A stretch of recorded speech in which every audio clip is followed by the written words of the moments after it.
How firm a foundation, ye saints of the Lord, is laid for your faith in this excellent word.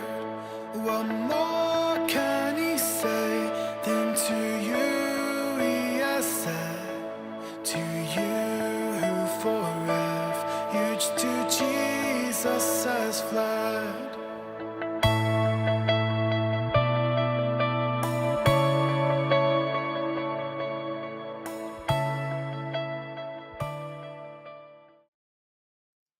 Welcome to this special episode of Firm Foundation Podcast. My name is Richard Moore. In this podcast, I talk about everything that's moving me in relation to church and theology, hopefully to help build with you a firm foundation in Jesus Christ. We're building it together. I'm building with you. You're building with me. And the way we do that, one of the ways we do that on this platform is to read the scriptures together. I just thought, let's just take one chapter at a time and help each of my viewers build a firm foundation by just listening to the scriptures, watching, reading together. And the way we do that is I put the text up on the screen and we read it together. And today's Old Testament reading is found in Genesis chapter 11. And please read along with me. That's why I put the text on the screen. You can also feel free to open your own Bible and mark things up, do some digging, read along, but then this can springboard maybe your Bible study time. So together we're going to read the story of the Tower of Babel, found in Genesis 11. Please read along. Now the whole earth had one language and the same words. And as people migrated from the east, they found a plain in the land of Shinar and settled there. And they said to one another, "Come, let us make bricks and burn them thoroughly."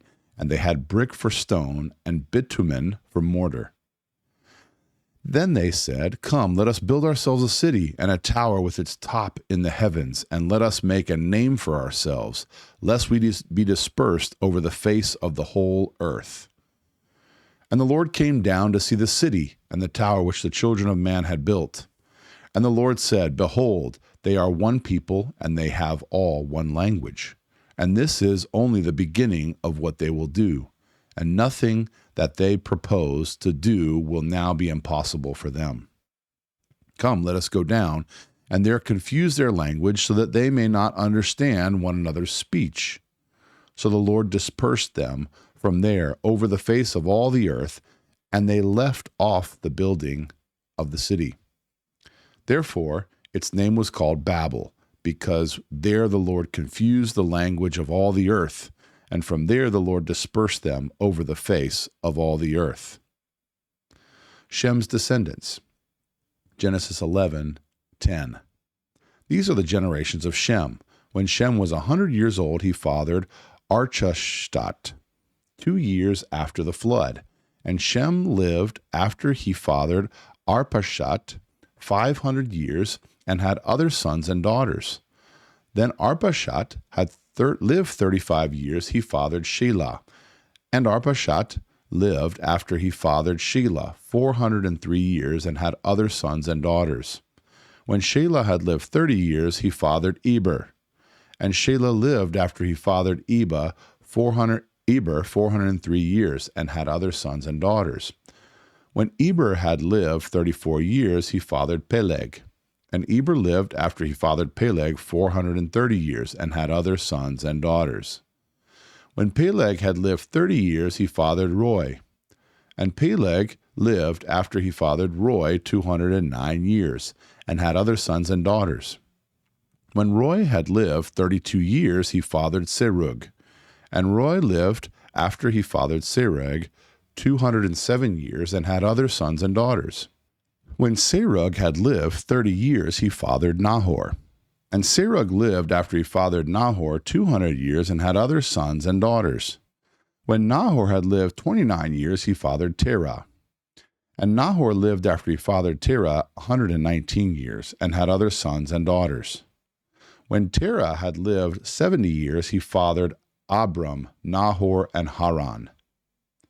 Terah's descendants. Now these are the descendants of Terah. Terah fathered Abram, Nahor, and Haran, and Haran fathered Lot. Haran died in the presence of his father Terah in the land of his kindred in Ur of the Chaldeans. And Abram and Nahor took wives. The name of Abram's wife was Sarai, and the name of Nahor's wife was Milcah, and the daughter of Haran, the father of Milcah and Ishcah. Now Sarai was barren; she had no child. Terah took Abram his son, and Lot the son of Haran his grandson, and Sarai his daughter-in-law, his son Abram's wife, and they went forth together from Ur of the Chaldeans to go to the land of Canaan. But when they came to Haran, they settled there. The days of Terah were 205 years, and Terah died in Haran. Thus ends the reading of God's holy word. So today our reading has been Genesis chapter 11, the descendants of Abram and the Tower of Babel, the story of the Tower of Babel. Thank you for tuning in to the reading of God's holy word today. God bless you. Until next time, take care. Soul that on Jesus has leaned for repose. I will not desert to its foes. That soul, though all hell should endeavor to